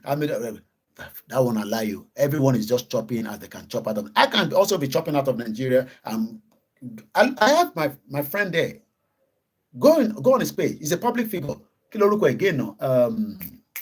Family Sanwo-Olu. We were brought here in the UK. He's under the leader. He's working with Lagos State Governor Babajide Sanwo-Olu. I saw him, Jamin. Go and type Jamin on Google and see how he's having a great time in Lagos today. He cares less whether Yoruba Nation comes or not. He's making his own money out of being diaspora, whatever that they give him position. I would have been part of that as well. But we are saying that not all of us will go and do that. The ones doing that now, some of them have no choice. But what we are saying is that we must start talking about the unity of the Yoruba people to pull out of Nigeria. But some Yorubas are the same people that are saying, no. We're not going to give you that unity that you're looking for. We will stick to Nigeria. That means you are sticking to what the British control. Because for the fact that the Bashin Sokwe Nigeria, you are still saying that whatever happened in 1880, when they gained the control, we should keep it. And these are the reasons why we are saying it is not about fighting. It's about understanding. And we cannot be sitting on that understanding for too long. Mama explain, Mama say this, because some people, their ears are blocked off. They're not going to listen to anything. That is why some will pull like the Biafrans are doing presently. You might not like their style of campaign, but that is what they feel is the only way the message will be heard. And it is just a matter of when everything will go down. Let's go back now quickly to Berlin Conference. Remember I told you that Britain, while he was controlling this side, there were also some other ones that wanted to take part of it too, but they were fighting each other. Fighting. I mean, is it not funny? I mean, even is it not funny that these people were fighting for what belongs to me and you? Good afternoon, Prince Adi. I mean, they are literally fighting for what doesn't belong to them. So they have to now call a conference. Do you know that when they called the conference, they didn't involve me and you? I mean, during our forefathers as at the time, they didn't involve us. When they had the Berlin Conference, they don't call anybody from Africa to come sit down, say, this Africa where we want break, where we want divide the territory, this is how we're going to do it. Do you know that they never got us involved? And my people today now, they are so excited. They are so happy, especially some of you. We never see Oyibo people before. Oyibo Pepe, Luku Pepe. Àwọn Ìbò lẹ́wà pọ́n lé bẹ́yẹn. Àwọn Ìbò tó ti ba ọba yé àwọn bàbá ńlá wa jẹ́. Àwọn Ìbò yẹn làwa wá ń pọ́n lé. À ń pọ́n wọn lé bí ṣúgà tí honey. If you know what they did to our great-great-grandfathers, you would never forgive, not this generation of their children, but the previous generation, you will never forgive them. You will never. Yeah, they will never want history to be taught in school. Imagine if if truly and truly our politicians are serious, this is the kind of message we should be taking to every school, especially from DS1 to SS3. It should be like a syllabus so that somebody like us will go in and I'll do 10, 30, 1 hour lecture and we will start again the following week and we give assignment to people. Now they'll tell you, go and do assignment. Who founded River Niger? Mongo Park. Now we found out that it's a lie. Mongo Park never founded anything called River Niger. If Yoruba wants to pull out of Nigeria, the elected Yoruba politicians in the national parliament should take the motion. The question is, they don't want to take the motion. I love that angle of our politician must be the one to push the drive. I want Onifala Guguru, what's his name called? Amosun, the former governor. We have 2 former governors presently in the Senate representing us from Ijebu or Ogun State. We have Amosun, we have Benga Daniel, we have Yayi, Egbome Ofeso. Can you literally say that these men, let's even cut the Pongole, these are our fathers, even though Gumakuole Bimilomo, do you think that they can push the motion to pull out of Nigeria? And if they cannot, do you think that people like us will be given opportunity, which some of what people suggested? Vote for Showore. Because one more vote for Showore, it will eventually pull down Nigeria. So this way, our politicians were, yes, this is the best way to do it. Scottish people now, they are preparing, no, not Scottish, Alba Party, they are preparing 12 candidates ready to act into Mukia Makulex to be part of the Scottish Parliament come election 2025. The agenda will be the Alba Party is an independent party that wants the right of the Scottish people. So when they have 12 candidates and they can get into the Parliament, what do you think they will do? They'll be putting the motion, just like my uncle there, Awofeso, is saying. It's a great idea, but can our Yoruba politicians be serious to be able to do it by making sure that they put the motion inside the House of Assembly, and likewise, okay, even if the one from Abuja cannot do it, what about the one from the state level? Why are they not doing it?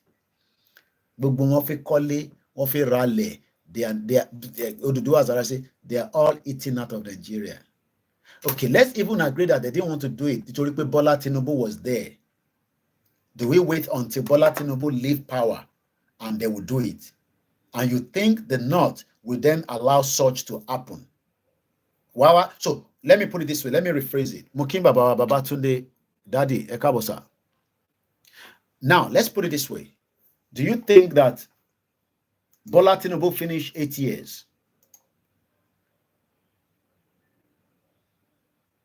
And then our House of Assembly will then say, now that Tinubu has finished his tenure, it will be in the interest of everyone to break. It will be great, it will be good, but do you think that the Northerners will accept that? Yoruba Nation Lafeti say, to put some Yoruba Nation to join them in Parliament is a bad idea, it can't work. They will not even give you the slot. So where is there? What there? And this is the reason why the only option is to keep the campaign going very strong. Enlighten, education. It's hard. It's like you're trying to crack a wall that doesn't want to break. Our people now is like me and you and those of us that have already understood. Not that some of them don't understand what we are saying, but some of them are probably just like, hey, you can't be in UK and be talking like this. Come back home. All these little things that they talk about. But some of them know at the back of their heart that Bilu Ishin law omoko water.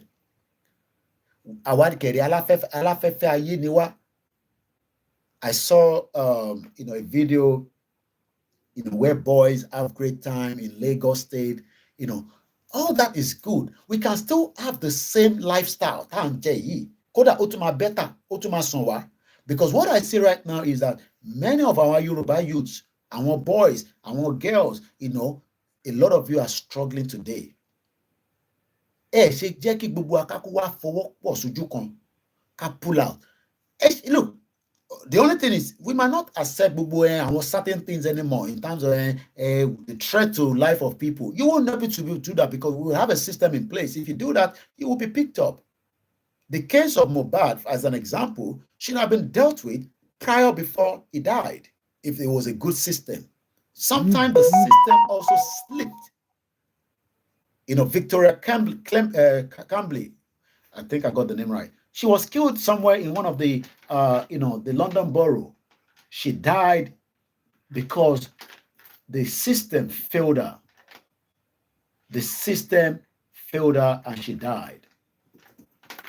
I just want to remember Victoria Victoria Climby. She died.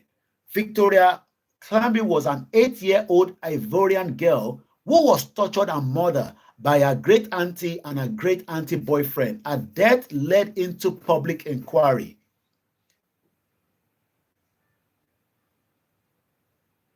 I don't want to be straining my eyes too much because I'm watching it from my massive 65-inch screen there. You'll be surprised to know that the Northerners will like to pull out as well. If the worst come to worst, they would like Nigeria to go back to the regional government. This is a fact. Well, that is if the Fulani amongst them wants that. Because when we talk about the North is already divided right now. We don't have the structure of the North as we used to have it anymore. What we have right now is we have the Fulanis that are taking control of what is called the northern part of Nigeria today. And I'm sure everybody agrees to that. Babami, granddad, who has supported Mr. Babatunde Olatunjini, they are cowards. They cannot do it. And that is our politicians. Our politicians are not going to put the motion for the dissolution of Nigeria or even the motion to talk about referendum. They're not going to do it. And what I was saying earlier was that now that if Tinubu finish his tenure, maximum 8 years, politicians were majadi. This is even the best time now because Tinubu is there right now. Tinubu cannot take them out of the government. I mean, I'm sure you know what I mean. Because we know that Tinubu has a huge influence, whether we like it or not, on the people on our politicians. It doesn't matter from even up to Ibadan or your state. Tinubu has influence. Because one Koko Wotomo Yoruba Molara, that is why Seyi Makinde did not support Atiku. He actually supported Tinubu. So he gave all their vote on the PDP to Tinubu. So what I'm saying now is that Tinubu is not the governor, the president. It will be in the interest of the Yoruba politician to now start asking for the same thing, our professor is talking about. The motion for referendum, the motion to dissolve Nigeria, the motion to pull down Nigeria from the current state of where it is. Are they going to be truthful to be able to do that? Mr. Adeyemo Ojo-Samuel say, our Yoruba politicians will never move that type of motion that Nigeria should break because of their selfish interest. By the time they began to chop breakfast from Fulani herdsmen, Oriwon Makwe, Oduduwa has arrived, say, there is so much money to share at the House of Assembly in Abuja, and it is turn by turn. Emilokan. My brother there, Starr, says, Star's gold. We need to learn from the Fulani, Hausa, and Israel Palestinian regarding our land. Mukibaba Nuruddin. So what we are saying again and again is that let's leave that now. Let's go back. That problem, let's go one step back again. The Berlin Conference. That is where they now share Africa. Oh yeah, it was by late. So that Kamama Barawaja. Britain, you won't offer. I want to read it to do that. Our chief in Nigeria, I first side only gold, only ora, only gold. At the Ghana, I want only gold. So they cut it for them. Belgium, it will I want Monto and Congo. So much resources in Congo. We want Congo. So what they did in 1884, we must now revisit it again. But àwọn ọmọ Yorùbá ló ń ṣe alátakò wa báyìí nísìn. Àwọn gangan ló ń sọ fún wa nísìn pé no, Koiki, no, we don't want that. We still want to be called Nigerians.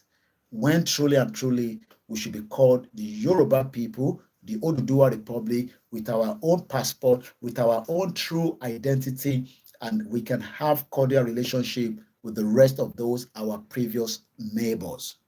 I'm talking about those that we've lived together in the last 63 years of what is called Nigeria. It can be done without any fight. It can be done if our politicians are honest and loyal to us. Do you think that they are loyal and honest to us? I don't think so. And I believe Bola Tinubu is just one out of those many politicians that would not do what some of you are thinking. It is far beyond economy first. We need to first preserve and defend our identity. All this economic issue, security, welfare, LSP2, those ones are the minor. You saw the Igbo woman, a professor in London.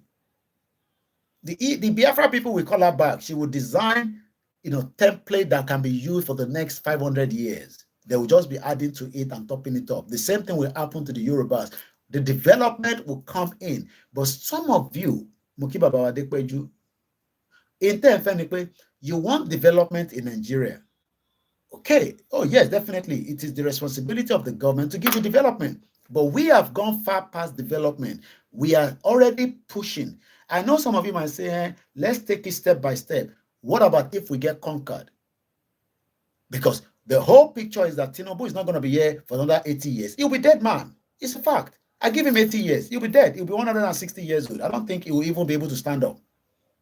So why then don't we make a push now before it is late? And moreover, we pray for Tinubu for a good life. I pray for him because if Tinubu died today, Shetima becomes the next president of the Federal Republic of Nigeria. So why then must we slow down when we can pull it now? Some say, Tinubu has 4 years. Who told you that? If the military take over the power, and if they arrest Tinubu inside his house and they put a gun on his head and say, oh yeah, we saw what happened in Niger. Are you thinking like I'm thinking? Oh, Nigeria cannot go. We cannot have. If it happens, all they have to do is just arrest the president inside the house, like they did with Niger. You might say it's not going to happen. If we wake up tomorrow and it happened, Moki Grandma Comfort Ologunja Ekabo Sorietowa. The possibility is very slim. If Bororo will let go of the location 419, they know how to play their game, which has already started in Ijebu-Ode. Like I said, all this is something that should be in that one deliberate maybe by anything. This should be what our politicians should be deliberating, and we will just be doing the analysis on it. But they are not interested. They want to give you and me, a development. Muki Iyawa Wuyi Adewuyi. They want to give us development. Oh yes, we need development, but we are talking about the future of the Yoruba people in Nigeria today. What future do you want? You want to become Nigerian? Okay, maybe you should follow me on this Berlin conference. The Berlin conference took place in 1884/1885. It is what I call, also known as the Congo Conference. I believe it was held in Germany. Iretemi, good afternoon, sir.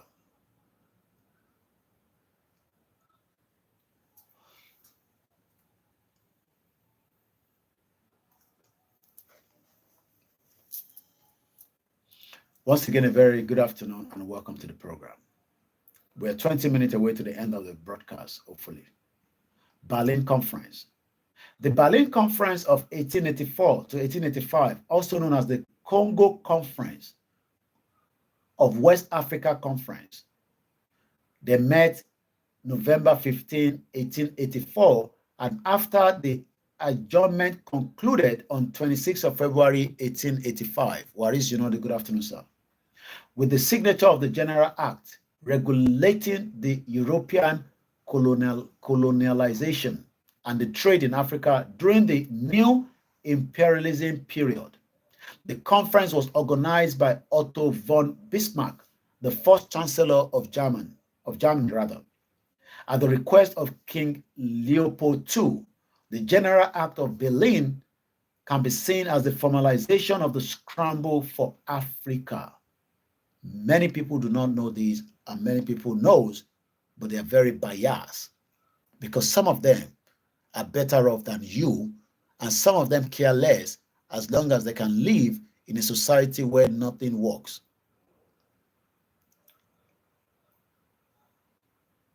The scramble for Africa, as used by the historians, describe the invasion, division, colonialization of the most of Africa by 7 Western European powers. And one major, 1, 2, 3, 4, 5, 6, 7. 7 of them took chunk of Africa under their belt, and they were running it, and then they do whatever they wanted to do with it until date, even till date. I'll read that again. The scramble for Africa, as used by historians, describes during that era invasion, division. Why are we divided today? We don't like the Igbos. We don't like the Hausas. Even the South Africa don't like Nigerians.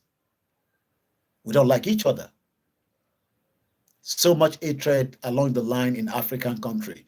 Tell somebody you're from Nigeria, when you go to Kenya, they'll say, oh, you are the one that come and take all our women. The way they think. So the division is not just within Nigeria, it also goes as far as African countries. Go to Cote d'Ivoire, go to other African countries and see how hatred among each one of us. This is what the Berlin Conference did.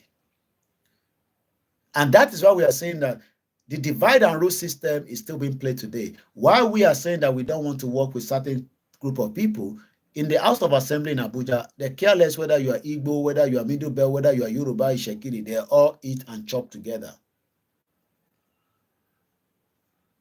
Yawa Comfort, Ologunja, Timothy Toto, Darkoni. Yoruba has given in to be the ball being kicked up and down. What a big shame with a question mark. Mr. Adeyemo said, Brother Koiki, believe me, a time is coming that some of our Yoruba politicians will be the one that will be looking and begging our God-sent message, CSI, that they are ready to back him up. Mukidade Kolawole Amzat, and the rest of you, I'll end the broadcast in 15 minutes. The scramble for Africa. It was a very terrible time. And it is still terrible because now, as many of us that have japa in the 70s, in the 80s, in the 90s, some of you have just arrived in the 2000s. Some still want to arrive, but we are still not given a lot of opportunity compared to some of those European countries. Some of the European countries that get access to these European countries, you wonder how come Yoruba people, the Biafran people, the Hausa people cannot have the same access. It's because they've seen us as due to the reason of our economic wahala that they created. And when you look at all the terrorists going on in Nigeria and Africa, it is all man-made, well created for a purpose. Oh, you don't fight them, oh, just pray to God, but these guys are using AK-49. Is that not why T.Y. Danjuma say, if you all wait, everyone will die? When Dr. Malafi Obadia was saying that when they finished with the rural areas, everybody was not even concentrating, because during the rural areas, the feed coming out from there was not as the feed that we're hearing. I mean, we've given this Yoruba man publicity that he didn't pay for. I mean, I came out, I spent 1 hour talking about it. Do you know how many people will talk about it today? It's because it is now in the urban area. I'm talking about the guy that was kidnapped, from Abuja to Kogi State yesterday. We've given him free publicity. It's because it is now having impact in the urban city. So, I'm just going to talk about the background quickly. Prior to the conference, European diplomats approached African rulers, and the French leaders had already invaded some part of Lagos in the same manner as they had in the Western Hemisphere by establishing a connection to the local trade network. In the early 1800s, the European demand for ivory, which was then often used in the production of luxury goods, led many European merchants into the interior market of Africa. European spheres of power and influence were limited to the coastal of Africa. At this time, as Europeans had only established trading posts protected by gunboats. Mr. Dekunle Ezekiel, welcome, sir. So each time they were doing those trading posts, they had a lot of gunboats. You dare not go next to them. Qualitech, good afternoon, sir. In 1876, King Leopold II of Belgium who had founded and controlled the International African Association, the same year invited Henry Morton Stanley to join him in researching and civilizing the continent. In 1878, the International Congo Society was also formed with more economic goals, but still closely related to the former society. Leopard.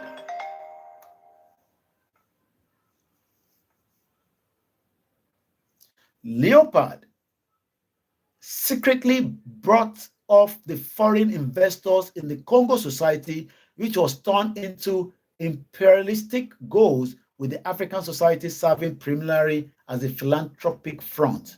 You see what they've been doing? Did you hear that bit? They can explain it for you. So what they've been doing is that, good morning, good afternoon, Mr. Leonard. There's always a front for them. So some of us see these great, beautiful, philanthropies. Alex Mamo, shout out to you. We see them, but they are working on behalf of these same, Europeans. Most of the time, you will see this beautiful presentation, this beautiful,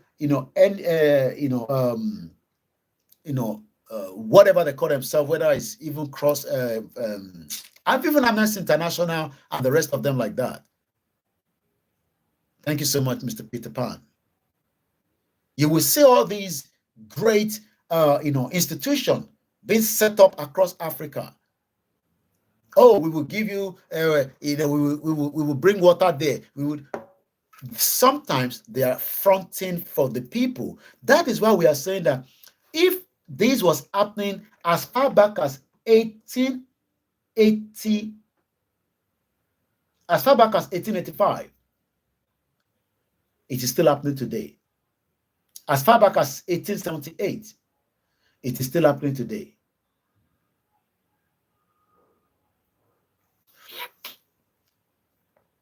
From 1878 to 1885, Stanley returned to Congo not as a reporter, but as a Leopard agent with the secret mission to organize what will become known as the Congo Free State soon after the closure of the Berlin Conference in August 1885. Did you hear that? Did you hear that? In 1887 to 1885, a guy was sent back to Congo. While he was going there prior, they would think that he's a reporter, but he's no longer a reporter. He has now become an agent for King Leopold. And our people still fall the trap. Many of your politicians, including Tinubu, are all agents, including Obasanjo. They are all agents working against us. And that is why Obasanjo say we must all make that push ourselves. Nobody is coming to rescue anybody. It is our responsibility to do exactly what we are doing now, to continue to highlight the problems. If you think that you're waiting for one big organization to come and tell you that your right should be given to you by Tinubu, Tinubu at the back is not told to give you your right. It is us that needs to tell Tinubu that our right will be respected under the international law, and we will do whatever needs to be done to make sure that that right is not trampled on by the government. Forget about those that are not talking about this now. Some of them are not having any impact or enjoying the government, but they care less because as far as they're concerned, some of them are just jealous. Now, why is it this set of people doing it now? You think that Afenifere have the time to be talking like this? They've talked about restructure for more than 30 years. They failed to deliver it to us. Why not let us try something different from the Afenifere mode of restructure? I pray that by the time Tinubu completes his tenure, many people will cry because the expectation that you want from Tinubu, you might eventually not get it, and that will be a biggest disaster. But we are not going to sit back and say because of that. That is the reason why I say we must make as much push as we get into 2024 by God's grace. If I have the time again, I'll come back out. If otherwise, we will say a very good afternoon to you all. My name is Olami Koiki. I hope you've enjoyed, the broadcast as much as I have. It's like almost 2 hours. It will make it 3 hours program already today. We did 1 hour, 10 minutes. All these hours that we are burning is because we want to be free from the dungeon of what the British created in 1914 amalgamation. Thank you so much, Mr. Akim Ayodele. Thank you so much, Akin Games, Ogumola, and the rest of you on the MixLR. To the Koiki Media backup team, thank you so much. To all those on the Twitter space, we appreciate your time this afternoon. And as I leave you, we pray for the brother that was kidnapped. Just as I should remind you that those in the NYSC that were kidnapped on the way to Sokoto in September are still there. So maybe, I don't know, this brother might be spending Christmas with the terrorists. So let's remember to pray for him and his family as quickly as possible. Hopefully, something will touch the heart of these monster terrorists and they will just release them. Hopefully, he can sing to them, they will dance, and they will be released and pay some, good amount of money. Koiki Media bringing the world closer to your doorstep. Today has been the 18th, the 12th, 2023, coming up to 12:55. I love to lock the time and the date because years down there, people will come back and watch all these videos, and at least they can make it out what happened, what we did, wrong, right, to give them the freedom that we are fighting for. Thank you so much. Have a great day. Bye for now.